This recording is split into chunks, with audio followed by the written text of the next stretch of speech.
Hey everybody, you're on the GeekBox YouTube channel. Today I will tell you how to fix black screen on TCL Roku TV.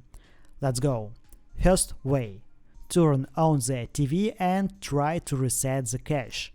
5 times press the home button, up button, rewind 2 times, and fast forward 2 times.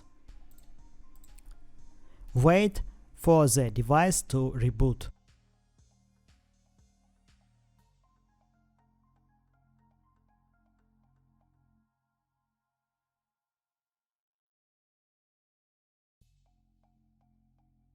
Second way, unplug the TV from the power supply for 1 hour. If these two methods did not help, it means that your display or display backlight is defective. That's it. Now you know how to fix black screen on TCL Roku TV. Thanks for watching. Please like and subscribe to the channel. Good luck and see you soon.